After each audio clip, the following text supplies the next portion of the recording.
Coming to you straight from the Rio Grande and beyond. Broadcasting to the four corners of the globe. So grab your seat, your coffee, or your sundowner. Okay, everybody, here we go. On point, as always. This is Gloves Off. Gloves Off.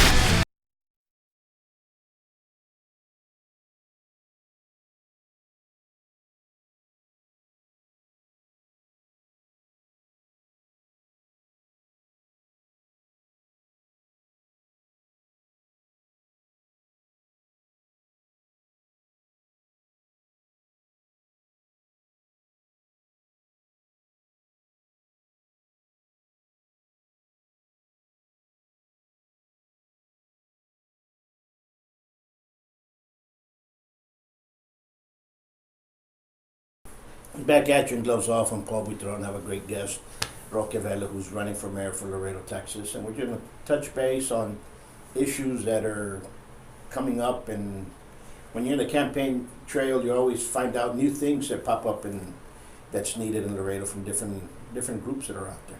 How are we doing? Doing good? Doing well, man. Good morning. Always morning. great. Always great being here and visiting with you. It's always great, brother. It's always great. What do you see? What do you see out there? You know, you've done this before. What's different? What do you see? You know, look. So once you start getting into the meat of the elections of the campaign, right? Like, people always have this. It's always black and white before you get into this part. Couple of weeks before election, first day of early voting, anyway. And then campaigns start, and people start to get manipulated, if you will, for lack of a better word, with campaigns, and now they start to make emotional decisions as far as who they're going to vote for. And what I'm really trying to concentrate on is just keeping people focused and reminding people of all the issues that we've had over the past 4 or 6 years. And those issues aren't going to go away unless we elect somebody that understands how to be able to solve those issues, how the dynamics within City Hall work, and somebody who understands city government, somebody who's been there before, somebody who has a backbone to be able to make those decisions. And I've said this 1,000 times, and I'll say it 1,000 more times. The people in this election, the other 9 people, they're all good people. They mean well. They're great Laredoans, but that doesn't mean that they're prepared to lead. They're not prepared to make the decisions to lead and to change the city of Laredo because they don't understand it, or they don't have the temperament to be able to make those changes. And us, because we've been there for 4 years and we were very successful for those 4 years, and on top of the things that life has thrown at us over the past couple of years, we are absolutely ready to be able to go in there, hit the ground running from day one. I heard one of the other candidates last week during one of the debates say, don't expect changes overnight, and things aren't going to get fixed overnight. And I can see why she's giving herself some leeway, because she doesn't quite know what she's getting herself into. So she's giving herself a little bit of room for error, right? And to that I say, to hell with that. There's absolutely going to be changes from day one. As soon as we take office, there's going to be accountability from day one. We're going to make some changes from day one. And if there is some issues, now that's not to say that things are immediately going to start running smoothly. Obviously, there's going to be some issues that are going to happen. But if those issues happen, we're going to hold people accountable right then and there, and we're going to make those changes that need to be made. So I'm excited about this process, and even more excited about getting in there and getting our hands around the city of Laredo so that we can start to fix this and get the city back in the right direction. I'm sure that's absolutely. You know, I've all the other candidates are great. They're great people. Each one brings something to the table. Everybody has the reason why they're running. Yep. Some of those reasons, they're out there just trying to make sure that people understand that there is a problem here, and that doesn't mean they're going to make it, but they're exposing that there's an issue in this new problem for whatever it is. Agreed. You know, there's a lot of problems out there, but and we don't know all of them. And every time we turn around, there's somebody trying to figure out, you know what, there's this going on wrong, and can you help us with this? Or what I see here in Laredo is people do not know the difference between the state, the school district, the city, or the county, and they kind of put it all together. Yeah. They say, you all are supposed to take care of this. There's different responsibilities for each one. And with that said, people need to understand what level it is, what the problem is and what municipality, what government entity is supposed to take care of it. Is it Texas? Is it a federal thing? Is it the school district? So on and so forth. There's some things that mix together, but more than likely, I think that's the number one problem many people have here in Laredo. Those that do understand that the city takes care of certain entities, they're kind of fed up with the water. The water is the number one issue, and I think that's going to be one that's going to hurt everybody, and it's something that needs to be fixed. Not in another 4 years. It has to be fixed now. Yeah. And again, going back to, we just had our second round of debates last week, and one of the candidates who's a current council member right now, and this is one of the defining differences between ourselves and the rest of the candidates. We understand exactly what we're getting ourselves into. Sure. And he was saying how we need to, the city has invested over $250 million over the past 3 years, which to me it's like, well, where's the money at? Why are we've invested $250 million, and why are we still having all these issues, right? Sure. And two, I asked him, well, do you think we need to invest more? Do you think it's enough? He goes, no, we need to invest another $250, maybe even more. And I go, okay. Well, you do understand then, we only have $150 million left of money that we could invest. If we want to invest more than that, then we're going to have to raise water rates. I go, so then you're in favor of a water rate raise? He says, no, I'm not. So, well, you can't have it both ways. If you want to invest more than $150 million, then you have to raise water rates. And if you don't, then you need to figure out how to be able to make $150 million work. And I understand what the real issue is. There's always money that needs to get invested in our city. And one of the issues is they stopped investing money into our water line infrastructure. You should invest about $10 to $15 million every year switching out water lines. Every year. That just par for the course. So maintenance. Yes, absolutely. Par for the course, and that stopped happening. So what we need, the majority of the issue for us, for our city right now, is staffing. We have some good people in every department, but there's just not enough knowledge within the utilities department. We need to revamp that. We need to bring in some new leadership in the utilities department so we can make sure that when that does happen, we can take care of this stuff in that we can isolate it and we can take care of it in-house. Right now, if there's a water line break, we're not quite sure if we can isolate that water line break, which is what happened with this last time when we had 10 days, 2/3 of the city with no water for 10 days. They couldn't figure out a way to isolate it. So then when they tried to isolate it, they busted another pipe, and then they drained a tank, and then we were out of water for 10 days because we had to wait till that tank got filled. We had to fix the pipe first, obviously, and then we had to wait till that tank got filled up. So for us, and then we had to bring in other people to be able to come in and fix it because we couldn't do it in-house. So the lion's share of the issue is our staffing within utilities. We don't have enough knowledge, and we don't have enough staff either. They're understaffed. So that's the biggest issue that we need to tackle. It's not so much about money. It's not just trying to throw money at the problem and thinking that the problem's going to go away. That's not the case. So us understanding what the issues are, understanding how the finances of the city works, again, we'll be able to go in there, we'll be able to do it without having to raise water rates. And some of the other candidates just are kind of grasping at straws, trying to figure out how they're going to be able to fix this thing when we know exactly what we need to do from day one and go in there without putting the burden on the taxpayers of Laredo. And that needs to happen because you've been there. And see, that's what, I saw a meme this weekend, and I shared it. And I shared it because it was kind of disheartening to see. It says, what are there things to do here in Laredo? And the bottom it said, leave. Mm-hmm. And I shared it, and I told myself, you know what, man, if this is what is going on, so we need to really figure out what we need to do. We're in trouble. And it seems that the current administration of the current mayor's administration has lost touch with the community.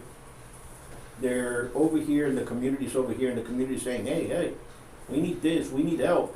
And they're like, hey, everything's fine and dandy, everything's, you know what I'm saying? I've said this several times over the past couple of years, is this administration and some of these council members as well just have no self-awareness at all. They don't understand how bad things are, and that in and of itself is a problem. When you don't understand, you can't accept that there's something wrong, then you can't fix it.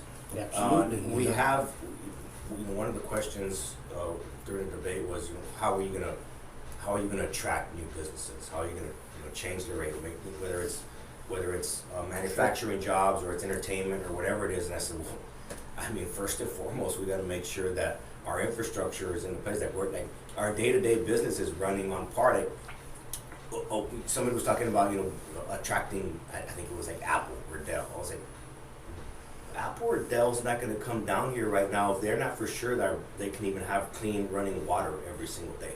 Like, we need to be able to get the basics down, the basic services that a city is supposed to provide, right? Water, pick up the trash, public safety. Two of those, for the most part, we can take care of. The water is a big issue right now. So first and foremost, we need to stabilize the city. We need to make sure that we're able to provide those basic services every single day in the cheapest manner possible.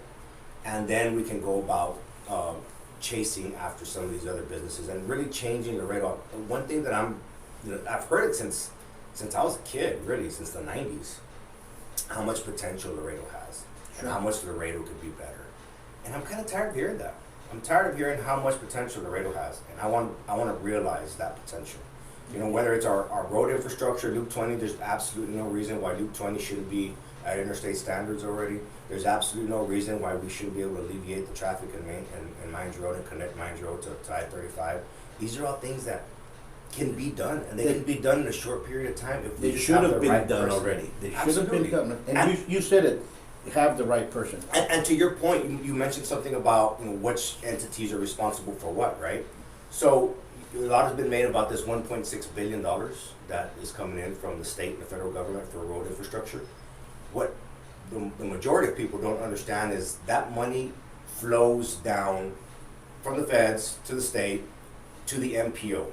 And now the MPO is the Metropolitan Planning Organization, and it's a combination of the county, the judge, the county, the city, and 2 TxDOT commissioners. So the mayor is the chairman of the MPO. He appoints 3 other council members. The county judge is the co-chairman of the MPO. He appoints 2 other county commissioners, and there's the 2 TxDOT commissioners. And then that's where all that money goes, and then from there, the MPO programs and distributes that money to programs. Now, when I was on the MPO as a council member, we were able to get 4 overpasses done in a matter of 3 years. We got Clark, McPherson, International, and the flyover over I-35-4. There's been nothing since then. And this is something that's always been. We've always been, how can I say it? We've always second-handed ourselves, and I'm with you with that.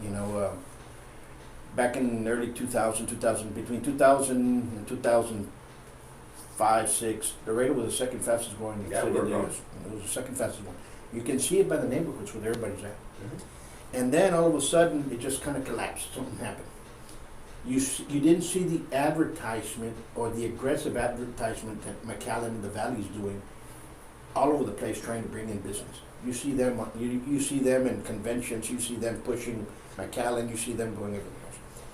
People, there was a shift there in North Laredo. We've always depended on North Laredo to sustain us.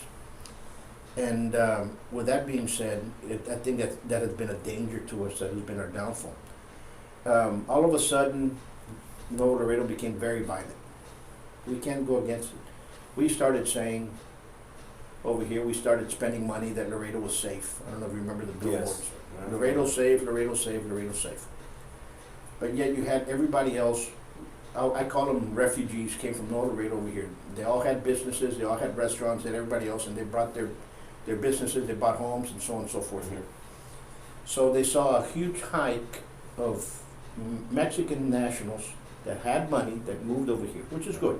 They moved over here, they started their businesses, and so on and so forth, and they basically stopped North Laredo from going anywhere else. Yeah. Instead of saying, you know what, the government of Mexico, let's stop this violence now, it has never been done, okay?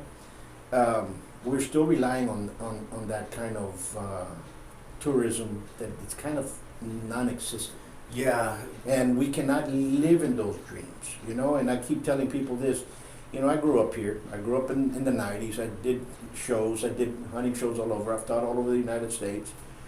We used to push the ranch and hunting shows all over. And what people remembered Laredo was by 2 things: a brothel and the Cadillac bar. Papagayos and the Cadillac Bar. Oh, I've been to Laredo. That everybody said that. Nobody talked about how good Laredo was. Nobody talked about anything else but those two things.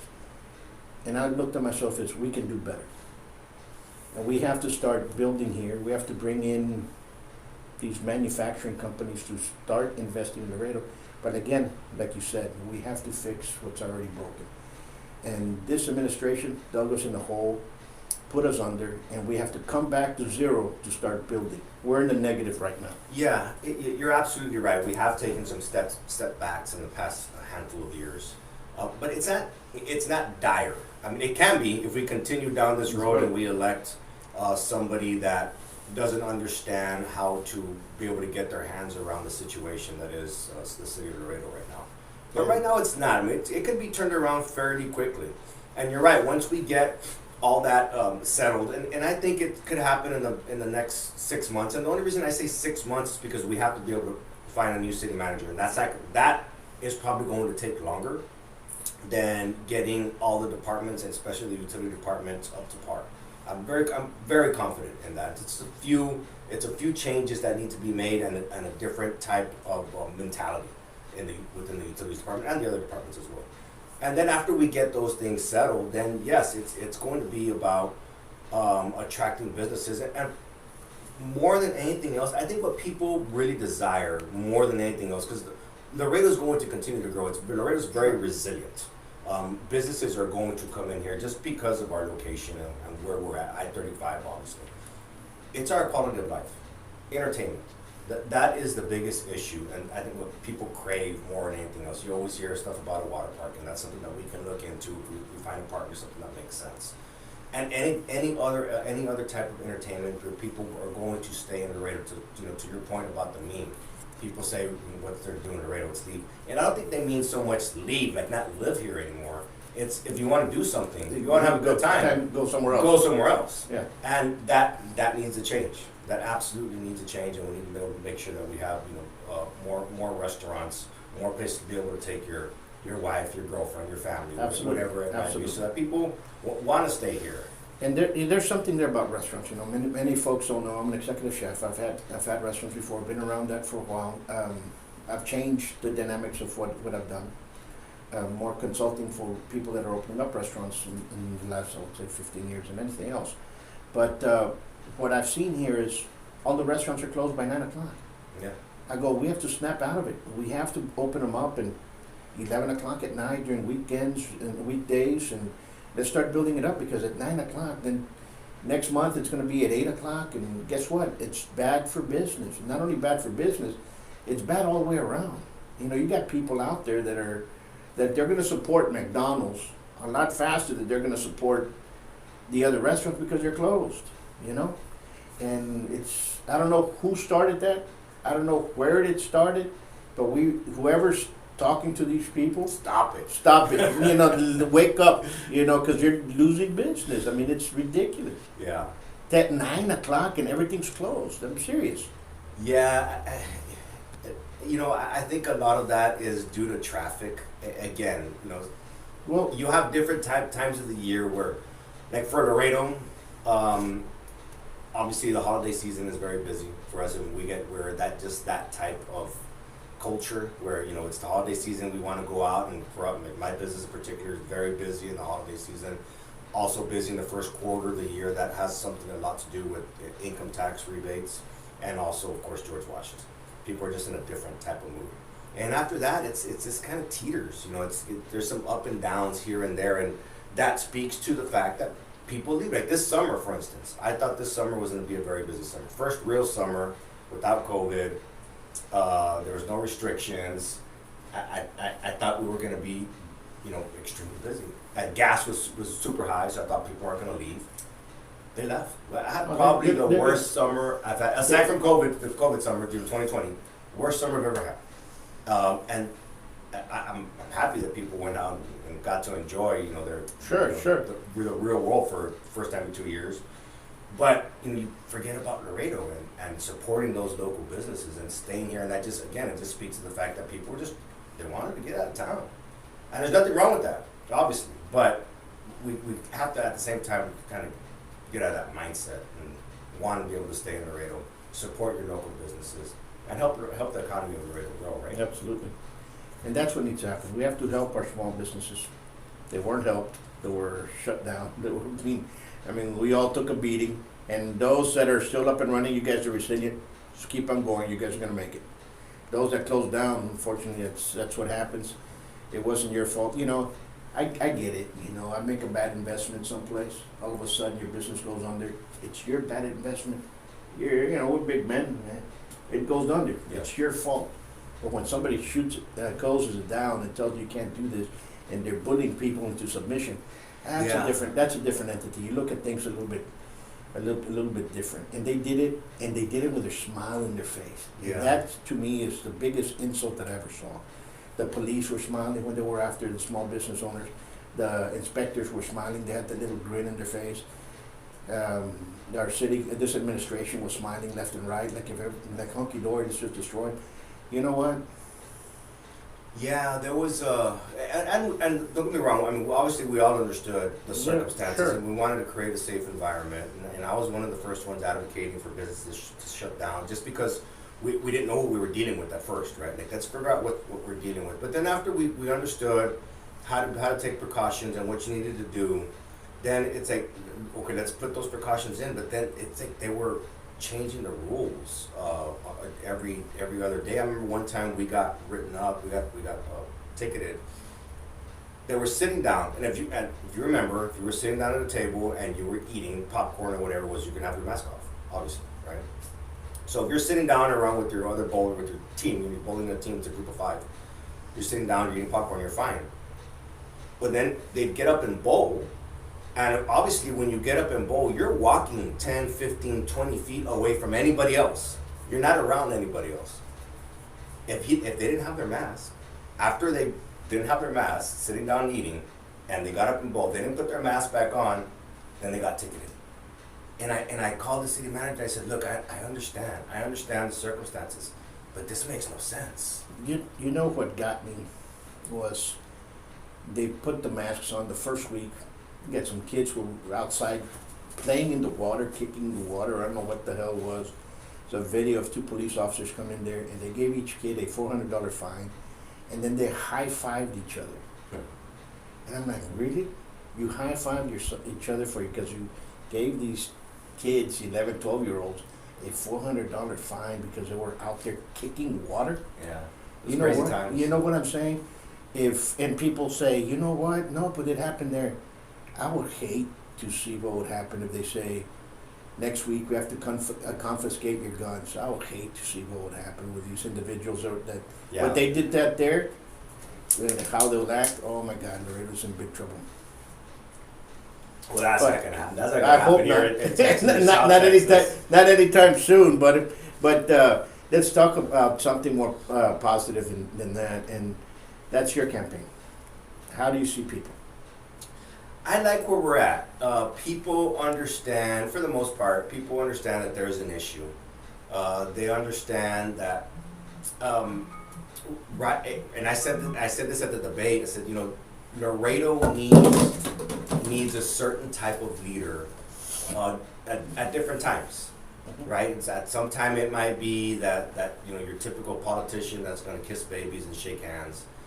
Right now, what we need is we need a leader. We need somebody that is going to hit the ground running from day one, that understands the city business, that has a backbone. And I think people understand that's the type of elected official that I was and that I'm going to be.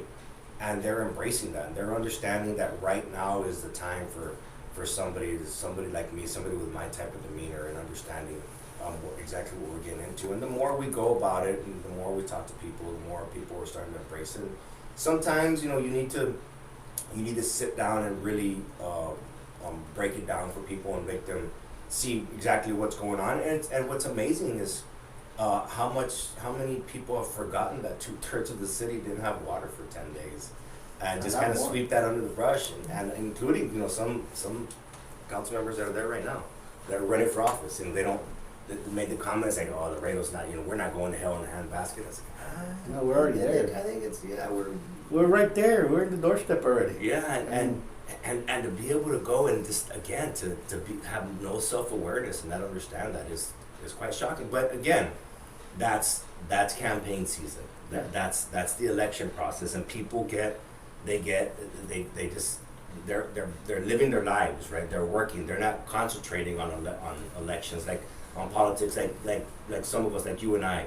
So that's where we're at right now. It's reminding people, talking to them, making sure that they understand the differences between all the candidates that are running. Again, like I've said, really, really good people that mean well. Doesn't mean that they're prepared to be able to do this job.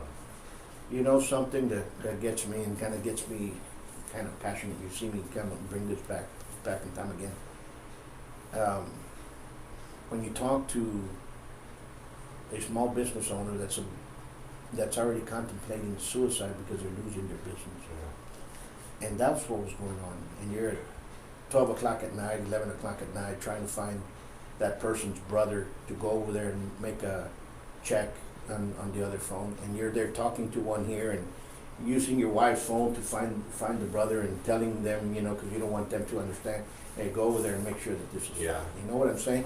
And people didn't, and you will tell that to those that were elected, they were like, they didn't give a rat's ass. And you're like, no, we're in a problem. We're in a problem, and I said this back then. I said, you know what? Those incumbents that are going to run, the 2020 virus, the bad soup flu is going to come back and bite them during election, and I think that's what's going to happen to many of these people. That think that, you know, it's unfortunate, but you know, and there were only 2 councilmen, and I say this, you know, there were only 2 councilmen that cared for small businesses during when they were closing, and one was Mark, who's running, and Vidal Rodriguez. Those were the only 2 that cared. Everybody else, you know, I mean, if every man for themselves at that point, it was tough times, and obviously as a small business owner, I was there on the brink of, you know, not knowing what to do next. And I think that's one that on top of a lot of other things that I've gone through over the past 4 years has really prepared me to be able to take on the duties and responsibilities of this job. Aside from obviously being a council member for 4 years, having gone through all that and being able to survive it has really prepared me emotionally and mentally. And one of the things that I really appreciated about that is, you know, you go through running your business and you think, you know, this is how much it takes to be able to run your business, right? And then after you go through something like that, it's like, you know, I could probably get away with running my business with this much. And it really gave me a chance to be able to step back and cut the fat, if you will, in some parts of the business. And that's really helped me moving forward and understanding. I've always been good with numbers and understanding budgets, but that really was able to give me a different perspective on how to be able to cut things here and there. And that's going to be something that I'm going to, a new skill, if you will, that I'll bring to the city of Laredo as a new mayor of the city of Laredo, and also just having that calmness and that patience that it took to be able to get through that. Because I mean, it was one big time out. I mean, for all of us, and you had to go and you were kind of forced to be self-aware and understand everything that was going on and accepting it, because there was nothing that any of us could do except just sit and wait. And for me, that was something that I really appreciated afterwards, obviously, because going through it was difficult. But being able to have that and really change as a person is going to be something that a quality that I'm going to be able to bring. You know, those that stuck together, those that helped each other, they're cherished now. You see those groups already, they formed, and then you see those, it's a different, how can I say, you used to have cliques here and there. Now here you have groups that are actually watching out for one another. And that's something that was not around, that came out of the pandemic, which is great to see. You know, the communities kind of building up and saying, you know what, it's not going to happen again. We're going to do this. Well, I think we all took human interaction for granted there, you know, and it's like, oh, like I'll see Paul later, and now, you know, I know I'm a lot more open and engaging with other people. It's just a different perspective. It's a different thing. makes you see things different. Absolutely. Absolutely. And right now, folks, Laredo needs your vote. And you guys go out there and vote. Study each and every candidate. Make sure, you know what, if somebody wants to get a hold of you, where can they get a hold of you? Say, you know what? I'm always at Playmore, I mean, unless I'm campaigning, obviously. Or you can always reach me. My phone number is 956-282-6653. My email is Roque Vela Jr. @gmail.com. And of course, there's Facebook. You can always get on the page, Roque Vela Jr. for mayor. Like it. If you want to send us a message, send us a message. And yeah, like you said, Paul, we have 3 more debates coming. Please take the time to watch them. If you can't watch them live, then they're always going to be on Facebook, and you can go back and watch them and listen to what each candidate is saying. And you know, they're all, for the most part, people that are running for office, and especially the ones that have run for office, are really good about saying stuff without saying stuff. You know, and that's what I encourage people to be able to listen to the fine print, if you will. And understand that just because they sound like they're saying something, it's just kind of a salesman job. And again, I'm not speaking ill of any of them. It's just some people get it. Some people understand how to be able to manage a business, and in this case, a city, and understand how it all flows. And you know that's a reason why we were very successful for 4 years there as a council member, and brought all the projects that we brought in a short amount of time, because we understand how a city government works, and to be able to bring that knowledge along with all the energy that we'll be bringing to the office, we'll be able to get the city fixed. I am 100% sure of that. Somebody asked me the other day, I was like, you know, if you win, are you ready? I was, 100%. I have no doubt that day one we'll get there, and we'll start making changes, and we'll make positive changes to ensure the stability of the city of Laredo. And that's what needs to be done. You know, a lot of people do not understand the city of Laredo has a lot of departments, and the city of Laredo right now has to say. And I thought they were going to do it during COVID. I thought it was a great opportunity. Yeah, it was a because great everything shut down. That's what I did for my business. That, you know, I made changes. We made changes right then and there, and I think that was a perfect year, and they didn't do that. And I was like, now we're in trouble. And then they came back worse than before. Yeah, it was worse. And then you're like, really? But anyway, not to make them down, because there's a lot of good people that work for the city of Laredo, a lot of great people that are in there. And a lot of those folks, they're afraid of losing their job. They don't say anything. They're afraid. When you talk to them, you know, they'll tell you, please don't say this because I'm going to lose my job. And we shouldn't be living with that type of environment. And if that type of government exists, there's something wrong, and we need to change it now. Well, and there's a lot of things in there, but you know what I mean? Just think, I mean, no different than one of my businesses. If I don't want my employees to be scared to come and tell me something, Sure. and trust me, they're not. It's the same thing in the city. Like, if there's some issues within your department, you should be approachable, just like any other constituent, right? And just because they work for the city doesn't mean that they should be any less comfortable going up and voicing their concerns. Absolutely. And when they have these concerns because they're afraid of repercussions, that speaks volumes of the type of environment that we have right now in the city of Laredo, and that needs to change. There's huge issues with our city of Laredo right now, and we cannot make a decision based on the last thing you heard, or because you went to high school with somebody, or because they're married into your family, whatever it is. Like, we need to pick the right person for the job. And again, good people running in this election, but that does not mean that they're ready for this job. And we are 100% ready to be able to make the changes that need to be made and hit the ground running from day one. So I ask that you please take all those facts into consideration when you go and vote on November 8th. Absolutely. Okay, folks, until next time, you guys be safe, stay safe, and remember, like Roque's page, give him a call. If you have any questions, ask him. That's what it's about.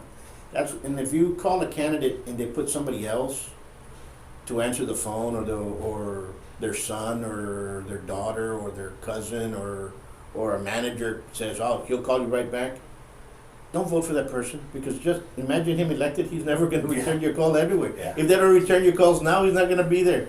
So remember, if they put somebody else to answer their phone for them, forget about it. Till next time, much peace.